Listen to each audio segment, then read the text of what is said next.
Ladies and gentlemen, welcome back to the LTA for the upper bracket finals. Here for game number 3, we have a very special guest for the draft. Please welcome LS joining us on this one to break down some of what we've been seeing in the picks and the bans and how this series is going so far. I am curious to see what's going to end up happening in game number 3 because I felt like C9 were set up for success in game number 2, and then they failed to close that. Game 1 was a complete disaster. I don't know.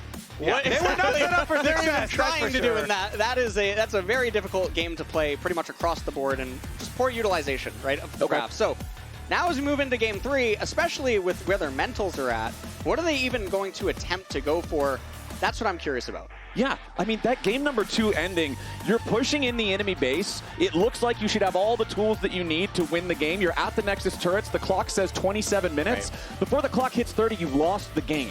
That is a really rough situation to bounce back from just 15 minutes later. Especially for top lane. I really liked how Bwipo has approached it so far in game number 1 and game number 2.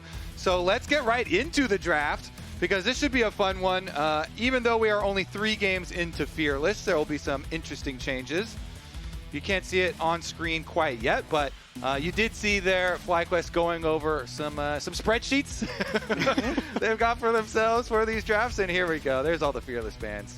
And for me, Fly ending up on red, this is what they want to be on anyway, typically, right? So this is, I mean, C9 also likely want to be on blue themselves, but I think that Fly are just going to utilize now the remaining games of Fearless a lot better on red side for the counter picks and everything. So yeah, let's see what they open. I mean, both games so far, we've seen Bwipo take very specific counter picks into the top lane matchups that he's playing. And then in game number 1, when C9 is on red side, they counter pick themselves, and it doesn't work out. You already talked about how the draft just felt like a bit of a mess from C9 in that one. Azir is looking up, though. So yeah, we are already through the first half of the bans. It's Nico, Rumble, and Ahri banned out by C9. FlyQuest getting rid of Yone and Vi and Misfortune. What does C9 want to go with first? I want to see a really solid, coherent draft from them this game. And just like you mentioned, Azir being hovered right now. Now, Fly, one of the teams that does have Azir counter picks inside of their pool. Obviously, one of the lesser common ones that's fallen off, like Xerath, is something that could be available for them to go with. Obviously, I have the Kai'Sa hover by Bwipo. Nothing too surprising there. That's just a given. Yep. So many players have all of their hover shoutouts. But what are you really thinking from the FlyQuest side? Because generally, when the players talk about Cloud9, they're like, Cloud9, they're fairly standard, and so they do come a bit easier to predict. And there we go. I guess not a lot of thought into it, but the Taliyah has always been a prominent pick into the Azir. So I wonder if the Taliyah into the Azir here, again, it's a vacuum answer historically. It's also potentially good in team fights. Azir, very prone and weak to artillery, long-range team compositions. There's the Ezreal to complement that. We did have the Nidalee hovers. I wonder if Bwipo is actually pondering just trying to neutralize Thanatos in laning phase, because really, the way the series is looking, he might kind of be their only hope if he really turns up in a game, but I don't know if that's going to be the direction, as Renekton stolen away from Bwipo. Yeah, we've got the Renekton locked in for the top lane. How do we feel about the Trundle, second pick overall in the draft for C9 here? Trundle really odd to me because it doesn't really match that well up into Ezreal, and I don't think it's really doing that much inside of the draft. You're going to give counterpick jungle over to Inspired, which does just surprise me. The one thing the Trundle does do is it prevents things like Malphite or these other big tanks from coming in to try to just respond to the Renekton and then play like a longer controlled game with the Ezreal Taliyah. Yeah, it is a little risky doing it before there's a tank showing. And like you said, with the Renekton very early too, we already got the answers here. Bwipo was an early adopter of the Nidalee top. Right. The Nidalee, for me, it just seems like the clear pick here. The Trundle thing, it does now being removed in this game 3. If Fearless does go to game 4 and 5, tanks become a little bit more potent. Nidalee just seems like the obvious answer because she's not as vulnerable to Trundle as other top lane picks. And now Thanatos will be neutralized and he will be bullied in this matchup. Things are looking a little rough, and if you're C9 as we move into the second ban phase, what can you even really hope to do at this point? Because jungle pool is so wide open still, and then support pool, you're just going to get counterpicked. Yeah, and like, did you throw protection bans, for jungle? I feel like that's just throwing stuff into a bottomless pit here versus Inspired. I don't really know what C9 can hope to do. The Karma ban comes in pretty standard against the Ezreal, but the thing is the artillery is there even with the Nidalee, right? You have the Taliyah, you have the Ezreal, you have the Nidalee. C9, they're very short range right now. They're going to be playing like a a ball comp, right? They're going to hold their phalanx and stuff, but that doesn't matter when you're getting hit by a rain of arrows. So C9, in their remaining picks, they need something really big to turn up that can match these types of champions. And I don't think that they're going to go for things like Jinx or these other types of hyper carries. I just don't expect to find that for them. They're going to have to dig deep here. First, a couple of extra support bans, though, to come out. Anything else here they're super worried about? I guess the Braum, so they can open up some of those melee supports. The Braum ban does make me think that they are worried about the thing that we were just talking about, where they can't really get the engage off because they're just so bally. And so that ban is nice. I'd like to see a jungler here for Inspired, because you do just want to get the counter pick in the support to guarantee. And the support counter pick pinches what options C9 would have for any hypers. The Poppy's really interesting because it's a dual flex. Dual flex and very good into the Azir, plus can block Renekton. Exactly. The ability of the steadfast presence to really shut down some of the playmaking for both of these solo laners that we're seeing so far from C9, also really kind of putting a chokehold on what could still be picked for that support position to try to deal with it, to be that engage that C9 needs. Since what you've already been talking about, LS, FlyQuest is happy to just hang back, fling projectiles all day. C9 needs some way to get in there and stop them. Right, and the other really cool thing about Poppy, if she does elect to go into the jungle here, she's not as punished as a traditional top lane Poppy, because she's not getting as much as a top lane Poppy would in terms of resists. So Trundle doesn't get as much value, but Poppy's turning up big here. Azir, Renekton, both here, pinches support picks that are potentially possible. And now you just get Kai'Sa Nautilus, and it's like, what are these two champions doing together? Because you're trying to run into things that don't really create windows or opportunities for you. And it looks like Leona is going to be the hover Bard now. So it sounds like you're pretty FlyQuest-sided on the evaluation of who's winning these drafts. This is a very sinful draft. How do you lay it out as far as early game steps into the mid game here? So the really confusing thing is you just have three really good lanes right now for Fly. You have Renekton, who's going to be suffering by himself. Trundle has to play really sinful this game. He has to take risks, has to do variance-based things, because Taliyah vacuum answers the Azir. Nidalee vacuum answers the Renekton. But then you have the theme of the artillery from FlyQuest, which just scales really well. And now Bard, he's been getting a lot of popularity all over the world, solo queue and competitive.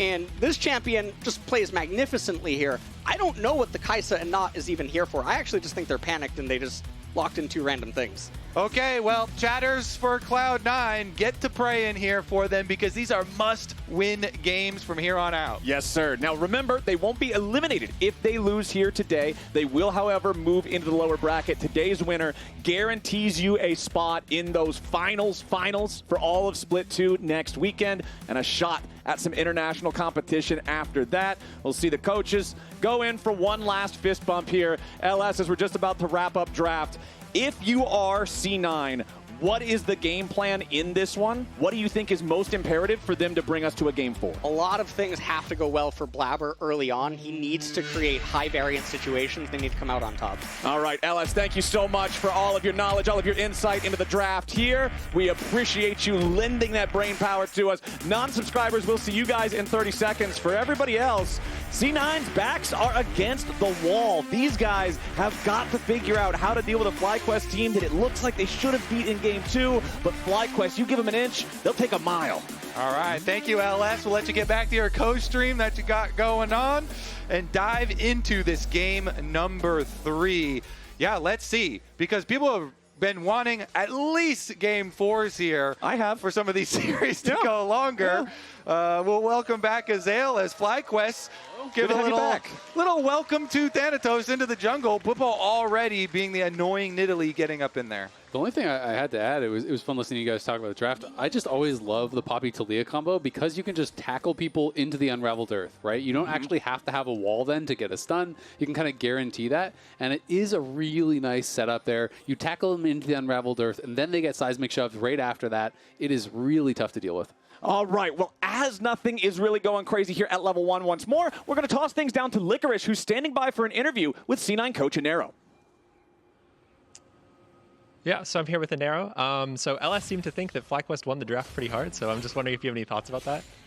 That's chill. I think some people would say that's like a good thing that he said that. It's kind of like lucky. He's pretty good at like jinxing things when he says the draft is good, like a team just completely runs it down. it's chill. It's whatever. Okay, cool. And then just in the series, it feels like FlyQuest has been mostly in the driver's seat, but C9 has a few moments where you like get ahead and you should be in like a winning position. So like, what do you think is happening, and what do you want to see out of the players this game? I mean, I really just want to see us playing with confidence in these moments. Like, Fly is a really good team, so when we slip up, they punish it pretty well. So it's really just like pushing it harder when we have the advantage and making sure we're abusing it. So, I mean, I just want to see our team playing with confidence and not backing down just because we're 0-2. How confident are you in the reverse sweep? I feel good. I feel really good always. So we'll see what happens. All right, thanks so much. Let's send it back to the game. He's feeling real good always. It might look a little bit rough, but Inero's he's chill, you know? Having a good time. Not sweating. I'm a little Not suspicious concerned. with the smirk that came up, but we'll see if they can rally. Inspired here does go over the remnants of this ward. It's just going to Inspire after it did see him come in, so Blaber's going to know that there's a Poppy on the way. Yeah, Inspired jumped over the wall there, but as soon as his feet hit the ground from the blast cone, Blaber smites the big wolf, also secures both of the smaller ones, so Blaber does not get anything taken away on that single camp. But now it's the blue buff that's in danger. This is the priority of the Nidalee top lane, as Bwipo can guarantee that Inspired can just steal the buff away. Exactly, and Blaber actually gets spotted by that ward over by the Raptors that he just walked past. So this ward right here did spot him as he ran by. So now Inspired takes the blue, and he's going to cross back over to defend his quadrant over on that side. As Ari may not be in game, but is in the crowd. Yep, the Ari unfortunately banned out again. That is a pretty popular pick, but now Thanatos versus Bwipo just continuing to scrap up here in this 1v1. Bwipo misses the spear right there on the back end of the trade, and now he's got to be careful a little bit as Thanatos will take him down to 150 HP there with that last call of the week. My biggest thing is, where is the Trundle going to go now? Because Blaber really is in a desperate situation when you've been counter-jungled like this. Bwipo pretty desperate too. Yeah, Bwipo stays healthy enough to add the extra grass proc at the very end, but he has to go back to base. I mean, that was insanely close to Thanatos just being able to actually finish him off with the flash. And yeah, we are going to see Bwipo going back to base there. So definitely gets a little bit dicey. It's a good start for Thanatos, honestly. Credit to him. Being able to get the advantage in this. He's able to have the wave. You know, it's going to be slowly grouping, pushing towards him. Bwipo immediately TPs, and I think we're going to see Thanatos go right down to bot.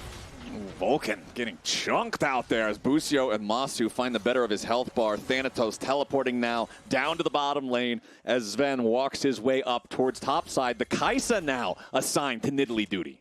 This draft and this level, well, this time it was a level 3 invade, but it reminds me of the first series that these two teams played, and Inspired on the Nefiri went for the level 1 invade and got a super big jungle lead for himself there too. Having a really nice start on this Poppy, we'll see, because he can be a huge playmaker in this game. You know, you mentioned, you know, playing with Taliyah, but he actually has a lot of areas he can go for on this map too. And Cloud9 already make their rotation of Vulcan and Zven up to the top side of the map after those first recalls from the top laners. Yep, was really nice just to try to put that pressure on in Italy. But MSI is going to be in Canada this year. First time ever to have an international tournament there. Massu, Vulcan, both Canadians. JoJo actually qualified, first Canadian to qualify for the event. And Dylan Falco, shout out to him. So EU carried by Canada. So we'll be claiming their wins in Vancouver.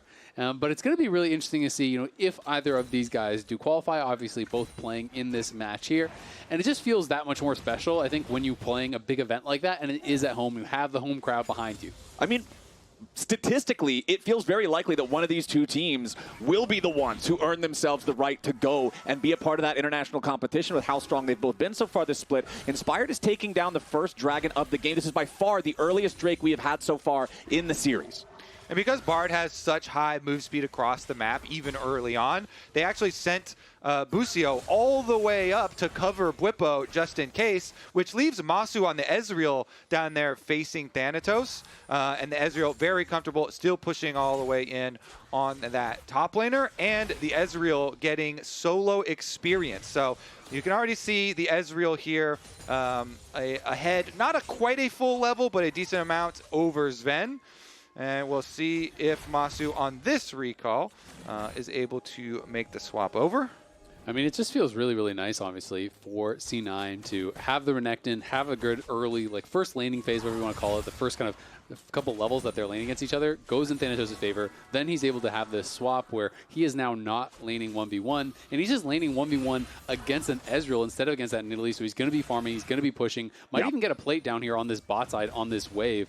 And the Renekton is going to be in a very comfortable spot here to be able to not get bullied by this Nidalee. And I just think the top lane matchup has been really interesting throughout this entire series and through the last time that these two teams did actually meet up. I mean, Bwipo just being unafraid to slam counter picks when he needs to slam them, to use those unique picks as Zven and Vulcan now in a 2v2. Bwipo and Busio trying to put some aggro on him up here in this top lane battle, but they don't really force out a whole lot of anything. And it's kind of been the theme of both times they actually matched up against each other. Last time, Bwipo talked about his job was neutralizing Thanatos. I feel very similarly this time. So this was the draft from when they actually played against each other last time. They did this early Rumble pick to basically be like, oh, we're blinding top. And then they swapped on on the second rotation after the Ambessa answer is through, the Rumble to support. They brought up this Volibear who's able to neutralize. We have Cho'Gath into Yorick for the first game. We have Set into Gwen for the second game. Now we have this Nidalee into Renekton. And I think Bwipo has been playing his job really, really well. I do feel like he has been a difference maker in all 3 games. And I do think, some of the All-Pro discussion was kind of underestimating how good he has been. And even though Thanatos had swapped away from him, FlyQuest got further advantages in that 1v2 with Bwipo staying at the top side and bringing Busio over because they kept the wave in front of their tower for so long and kept the threat of this Poppy that's ahead of ganking the duo. So Zven and Vulcan had a little bit of a rough time there.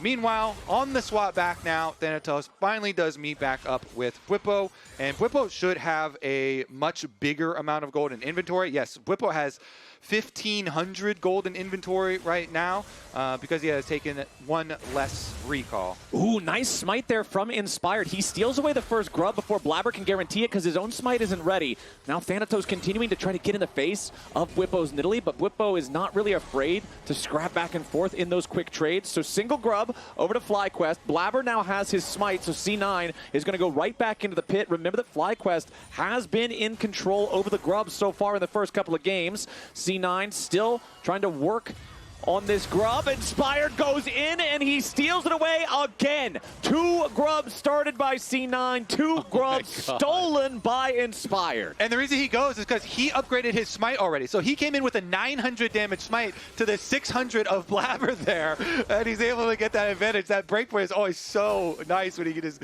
go in, yoink it, thank you very much, and then he goes back for his red buff afterwards.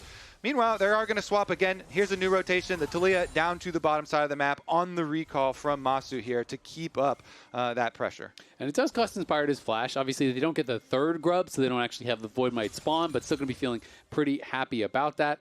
And he is playing with Hex Flash, of course, so we'll see if he can make any plays with that.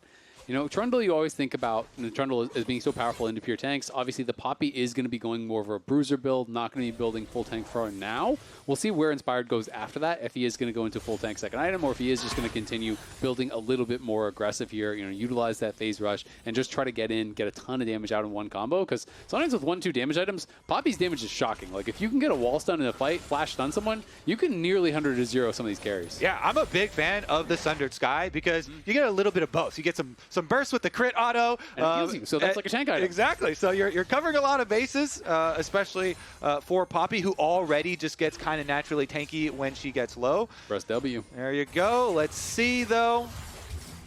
Okay, Bwipo, yeah, he gets jumped on, but he's really just not concerned. He's got the plated steel caps already. He knows he can create extra distance with that additional move speed. Plus, the initial trades from Thanatos just aren't that scary with the extra armor. The shoe is kind of on the other foot compared to last game, though, where Thanatos went for the Bramble. He was going to have the delayed first item. Now it is Bwipo going for the early tabbies, and it is going to be Thanatos much quicker to that 1 item spike here. So Thanatos does have to be respectful, though, because Nidalee can just ignore the minions with the self-healing and just keep autoing you. Like, that is all she wants to do. Thanatos has no TP, so it is now an awkward spot for him. Bwipo looking like he just wants to hard shove this wave, though. Not going to be holding for any sort of a freeze. So Thanatos is going to stay around. But then you have to be nervous about potential moves from Bard. Like, Bard could actually move up top from mid lane. It looks like that's exactly what he's doing. Busio and Massu at least cheating towards that top side to threaten a potential dive. Yeah, the Bard ultimate is ready if they want to go for a tower dive. Okay, Thanatos, he can see Busio there in the tri-brush thanks to the ward. Bwipo going to keep shoving up like this right now as Busio could be in some danger. Thanatos hits him with the stun from the Ruthless Predator. Blaber still in control over the Drake on the other side of the map, though. Busio goes on a magical journey straight back to safety, but it's Hex Drake secured by C9 at the same time, while Thanatos continues trying to absorb the pressure from Busio's roam up here in the top lane. Now, the damage over time from the Void Grubs is doing a little bit of an additional work here, as Bwipo and Busio not quite enough to force down the third plate. And good job by Thanatos. I mean, they had the ward there. He goes, he fights off the Bard, makes sure there's not going to be any further losses up there while the rest of the team secures the dragon. And this is just really good macro play because basically Thanatos just holds on until Loki can TP top to cover, and now they're looking for a play of their own. Loki goes in, finds the shuffle onto Busio, who goes on a magical journey trying to get away. Bwipo wants to try to escape the wrath of Vulcan and Loki, but it ain't going to work, and Blaber shows up to guarantee there's no way out for Busio either. FlyQuest lose their top laner in support, and Cloud9 take the lead. It's just such a well-played sequence from Cloud9. Thanatos holds on in the 1v2 as long as he can while they're taking the dragon on the bot side. Then Loki TPs up top to cover the next wave when he has to go base, and he just goes bot to cover. Then Cloud9 use their tempo on the map to rotate up towards top side to get those punishes, to get those kills in. That is huge for Cloud9. Getting 2 early kills, 600 gold lead there for Loki, and a couple hundred up now for Zven. They get the early item completions. Shojin's done for Thanatos as well. Things are looking good for Cloud9. Yeah, meanwhile, like you said, they had Zven just in mid lane with his static Shiv, taking care of those minions, no problem. Now with the, actually, let's those 1v1s too. There you go, let's see. Okay, so here's the roam up from the bottom side. This is after Loki, obviously, had already teleported up there, but he sections them off. And there's nowhere left for Busio to go. You can magical journey back, but it's back into Cloud9 territory. So guaranteeing both of those kills for the early game of Cloud9 is huge for their hopes. And a lot of the fans' hopes that are looking for more games in the series. Yeah, neutral as well. I want more games. There you go. So we'll see if they can actually do something with that. I mean, we saw Cloud9 in game 2, had the scaling advantage, got a lead, got the Baron, but then still FlyQuest was able to make some magic happen, so you can never count them out. And this game is only a couple hundred gold in the advantage of Cloud9, so not really a big deal.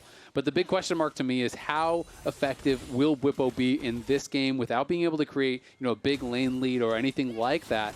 Can he still find a way to draw people to him constantly in the side lane and negate them from joining the team fight? Or is he going to be forced to join the team fight himself, where he'll likely be less effective? And currently, Thanatos drawing a lot of FlyQuest to him again as they go for the bottom tower simultaneously, though. Bwipo had pushed in on the top side. Loki was trying to get there, and it is going to be the tower here for FlyQuest.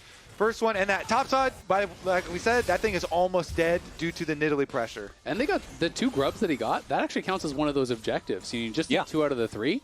So that means they're only 1 objective away from that final feat. So the double steal there actually impactful because Cloud9 is only 1 kill away from the feat of warfare. FlyQuest doesn't even need the kills. They just need an objective.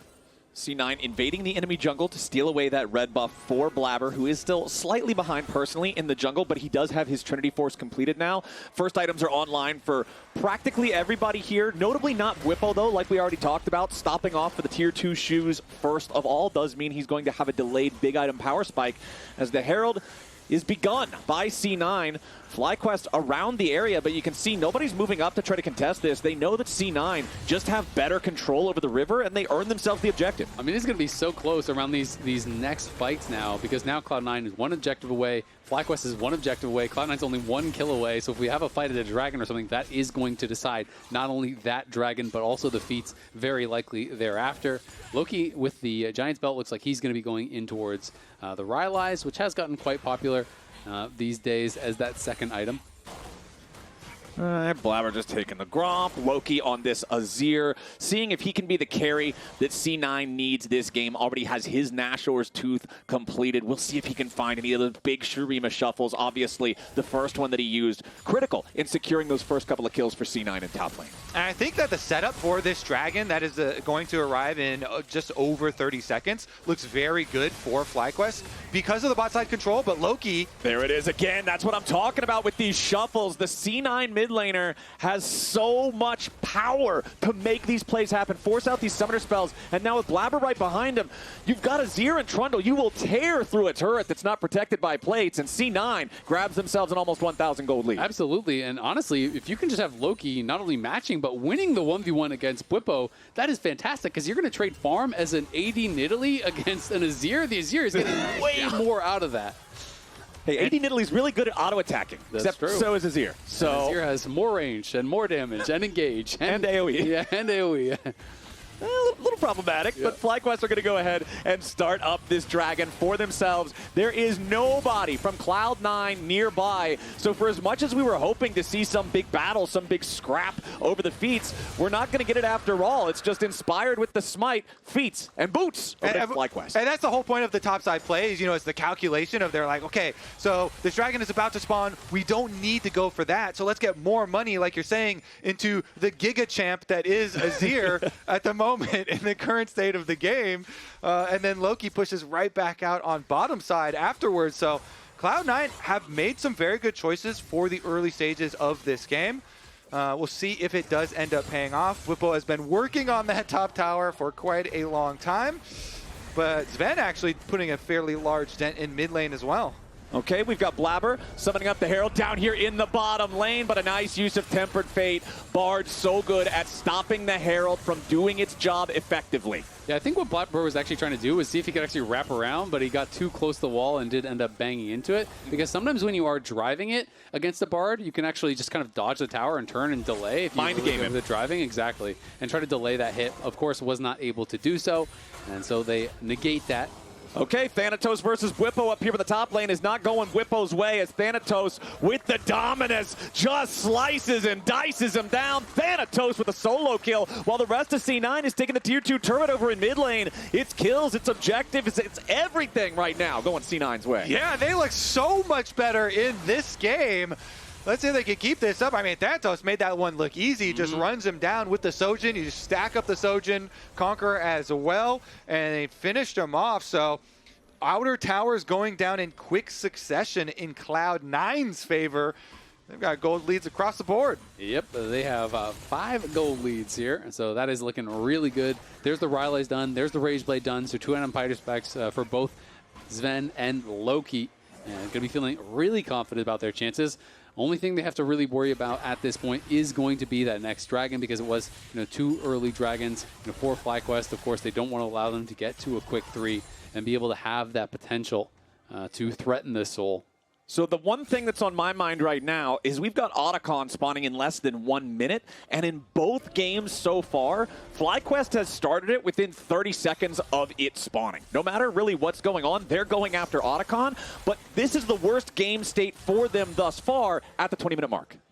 Yeah, I mean, we actually just saw a barrier used for the tempo to keep up the recall right there for Massu since he wanted to complete his Mana Mune, so I mean, we'll see if he ends up getting bursted down and doesn't have barrier available, but really wanted to get that recall off.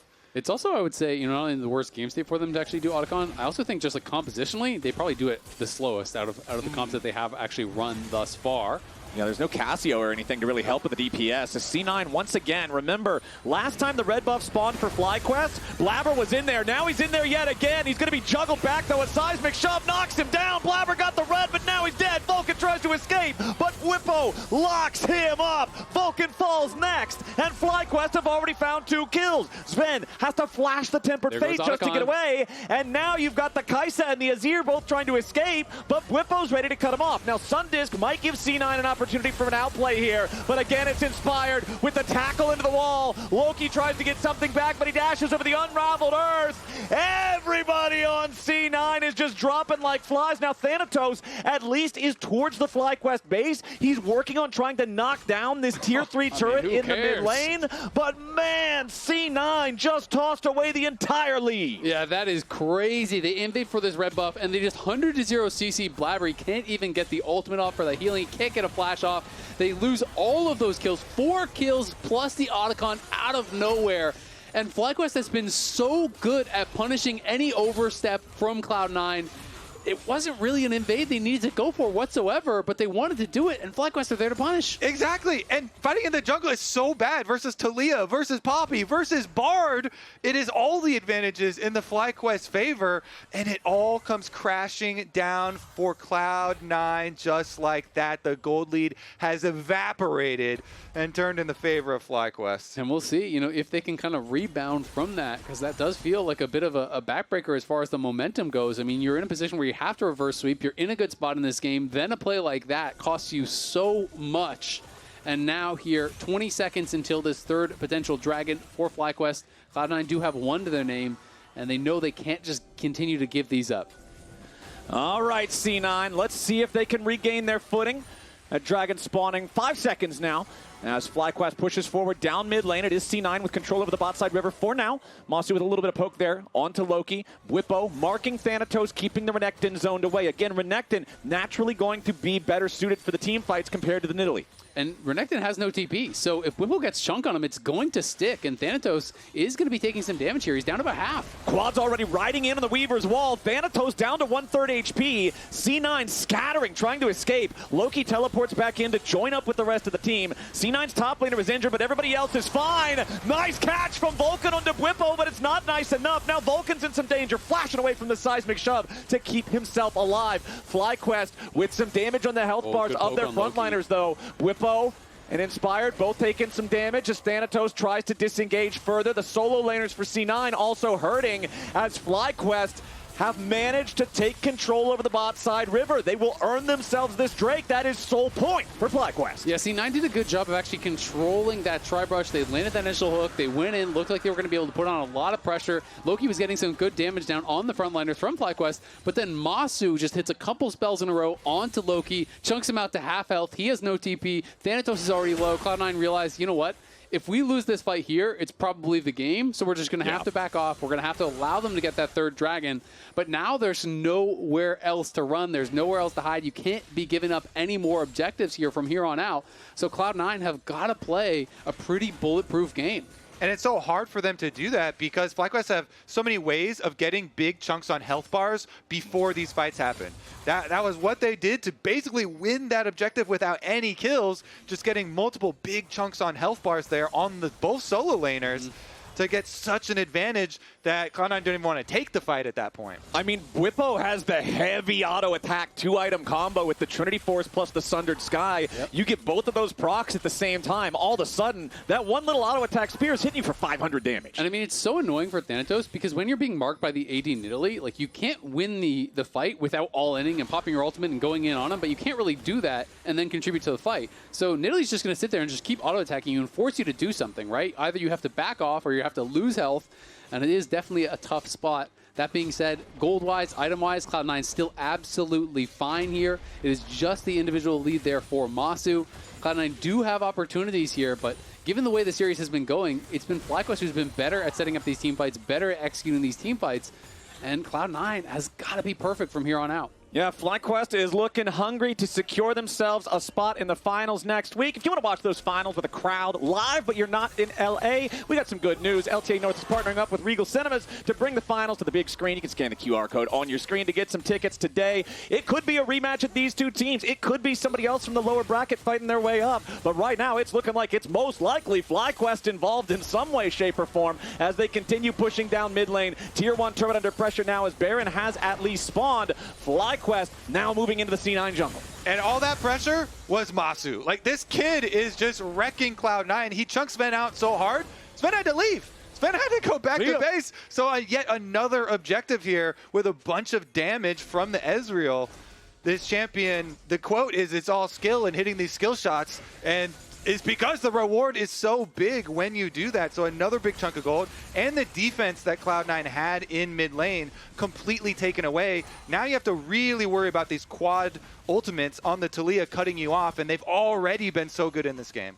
I mean, one thing that we talked about earlier before FlyQuest won the fight that got them the Otacon was how they don't have the greatest objective damage this game, but on the other side of the aisle, C9 does. Kai'Sa and Azir can both do a lot of damage to neutrals, and if C9 can find themselves a pick or a fight that just goes slightly enough their way, there could be a chance to go for a Baron, go for something big, and swing the game solidly back into their favor. Absolutely. I mean, we saw Vulcan, hit that hook, before that last dragon over on Bwipo. If they could have actually turned that into a kill, it could have been huge. And both these duos are very important for their teams. These are some of the regular season stats here from Massu and Busio up against Zven and Vulcan. Zven and Vulcan, I feel like their stocks have been going up since they have reunited here back on Cloud9. Both really performing so well, have been very consistent for the team. But Massu and Busio, you cannot say enough good things about these guys. Massu has been able to perform, even internationally at a very, very high level when it has been asked of him. And Busio is such a flexible player who I think has really grown well into his role. And it is a difficult role often for rookies to pick up because you're having to understand so much about the game, where to be, where to play for vision, what to be doing with your time, kind of similar to jungle in that way. And so I do think it's one of the toughest roles to pick up for newer players when they come to pro, and he's done a great job. Okay, we've got the dragon spawning in 1 minute. This is Seoul if FlyQuest claim it, and that is an Infernal Soul on a team with a Nidalee, with a Taliyah, with an Ezreal. That extra poke threat is such a pain to deal with. If you are C9, they do not want to allow FlyQuest to secure another massive resource for free. Yes, C9 has had this very, very modest gold lead of a couple hundred for the past 5 minutes or so. It doesn't really mean a whole lot, but remember that souls and their effects are valued at about 4,000, 5,000 gold as a team-wide effect. If FlyQuest can secure this, it'll be massive. And that was a good vision toggle from the observers because it shows how dangerous the approach is for Cloud9. With Flowers, they have to approach because, like you're saying, this soul on the table in only 19 seconds here.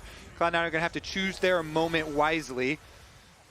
Yeah, it's going to be really difficult. You can see Void Staff now completed there.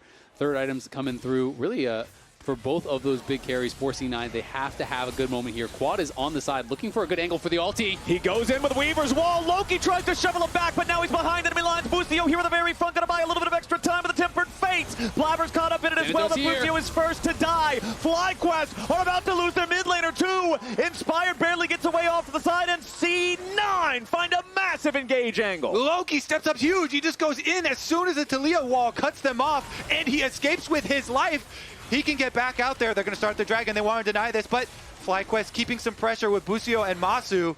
It's Busio and Massu, but Inspired had to go all the way back to the base because the Poppy was so hurt. Now Bwipo flashing back over the wall, trying to stay safe here. Blaber and the rest of C9 are very low on HP. Massu is low on mana. Bwipo is almost completely Inspired still making his way down towards the fight as Zven flies over the Killer Instinct, and Massu is down. Zven stays alive. A double kill for the Kai'Sa as Vulcan locks up Inspired, and C9 locks up the Dragon. Baron is on the board, but C9 health bars are intact. They're going to take the recall instead. Yeah, they're going to take the recall, but they still could potentially go to Baron right after that because there's 35 seconds on both of those late kills that they did get. Let's watch this one more time as Cloud9 are able to find a massive fight. Quid goes in here, but it's actually Loki that tries to turn it around. He scoops in Busio, forces the flash out on Quad, and he's winning the fight on Inspired on this side. So much space created here for Zven. And because Nidalee can't stop Thanatos from TPing, Thanatos arrives earlier, has more of an impact. Even with Bwipo and Massu trying to stay around and trying to get poke and trying to create an opportunity, buy time for Inspired to come back from base and potentially contest, they couldn't make it happen. The Azir we've been looking at for so long here shows up big for Cloud9. And then stage 2 is, let's use this dragon as bait to keep the Ezreal around that they're looking for. And by the time the Azir gets back, once you see Loki approaching on the mini-map, that's when they go. Thanatos gets his stun onto Massu, which allows Zven's ulti to proc. He jumps in with the Killer Instinct. They get the Dragon Soul denial, they get the kills onto Massu, and they put some pause into the FlyQuest steamroll. Yeah, and I mean, Inspired had lived, so I think really Bwipo and Massu are just saying, okay, if we can just keep them interested, keep them off the dragon, maybe Inspired gets back and we get Soul, maybe he can steal it, but they get caught, they lose tempo, they clearly did not lose Baron during that replay, but they have taken control of that area.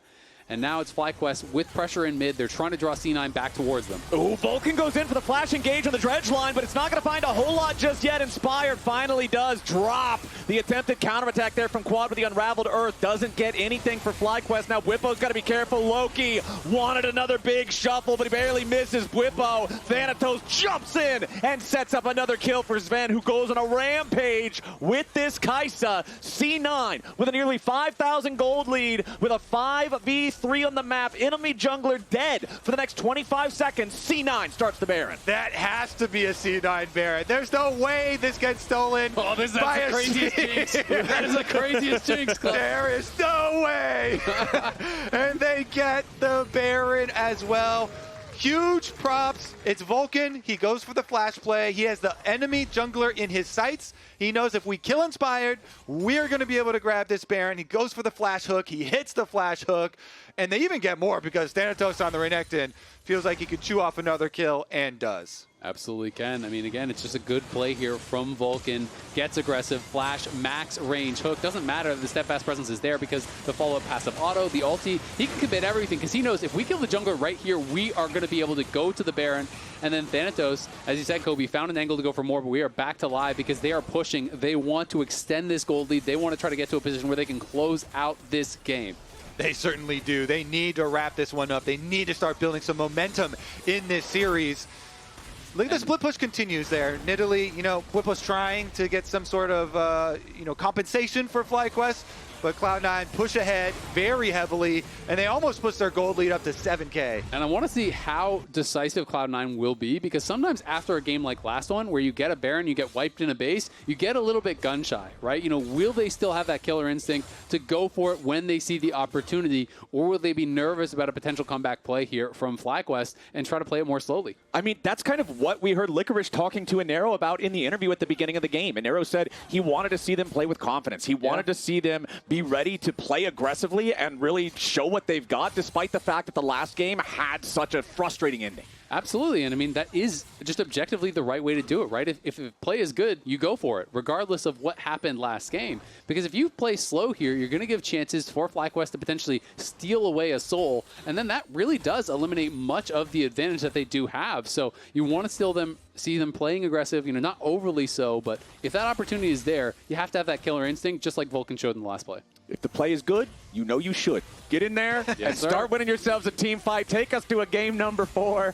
I would love to see this series go further than a clean sweep. And right now, C9 is positioning themselves really well to make that happen. 6,500 gold lead. They're also going to have the Baron for another 45 seconds. And critically, the Dragon spawns in 30. So C9 has all the tools to control the Rift in the lead up to this next Infernal Drake. Thanatos just smacking Bwipo around in this 1v1. Made him look like a minion. Plus 300 for Thanatos on the solo kill. Yeah, it's now looking like more of a mosquito over there than an actual cat, and they go for the engage. Vulcan again with a nice engage on Inspired. If the enemy jungler dies, that Drake is completely free. Now you've got Thanatos teleporting in. He's going to go ahead and start pushing the bottom lane wave out as well. This is what I was mentioning earlier. You've got this Baron for a little bit longer than the Dragon timer, so you get to use that Baron upgrade to get those last couple of waves shoved out. Make it so FlyQuest can't answer. It is now 3 Drakes to 3.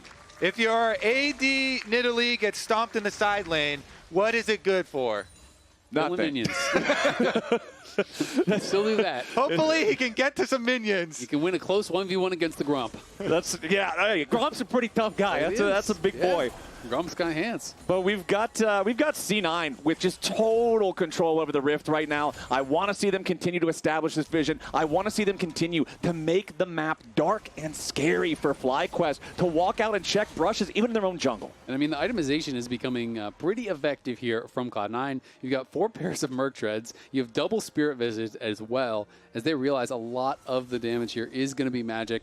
Even from the Ezreal, there's going to be magic damage in there as well. So it's going to be really difficult to punch through Thanatos here, who has Death Dance, Sterix, and Spirit Visage. Like, he is going to be ridiculously tanky at this point. He's dominating the side lane. Bwipo, really, your job doesn't change, though, because you're less useful in the 5v5, so all you want to do is just keep running down side lanes and force someone to answer you. If you can have Thanatos in the side lane with you, that is way better than both of you being in the team fight, even if you lose. Okay, we've got 2 minutes, a little bit under, until the Baron spawns. Still about 4 minutes away from that Drake that is guaranteed to be the Soul. The pressure is on FlyQuest right now. The gold lead is severe enough that they are in some truly troubled waters, trying to find an answer, not just to Thanatos. The biggest gold lead in the game based on individual roles is Blaber's Trundle. It's not like he had an immaculate start in this game. He was actually behind Inspired just in terms of his early game tempo and whatnot. But this Trundle, 2, 1, and 4, has the Trinity, has the Spirit Visage you already mentioned, Dead Man's Plate to get that little bit of extra distance to set up for one of these E's to find the engage on somebody. Now again, it's Vulcan leading the way. The Tempered Fate locks up everybody on FlyQuest. They got to be a little bit more careful than this. Massu's about to die at the very start of the fight. Thanatos into the back line yet again as Quad will fall. Massu will go with them. And Bwipo's about to be number 4. Only Busio left alive. C9 rises to the occasion in game number 3. It's a 5v Bard in the base. And Bard doesn't win nose. C9 will take out the first Nexus turret. They'll move right on to the second. They'll try to pad the stats a little bit further as Vulcan goes fishing and lands another one. Ladies and gentlemen, we're going to game 4. Put those brooms away. No sweep will be had here today. Cloud9 are going to force a 4th game, build some confidence off of that. And I'm so glad it's not going to be a sweep because they were very competitive in game 2. They had the ability to try to close that one out. Here they actually do so. And now I think we have the potential for some very competitive final games.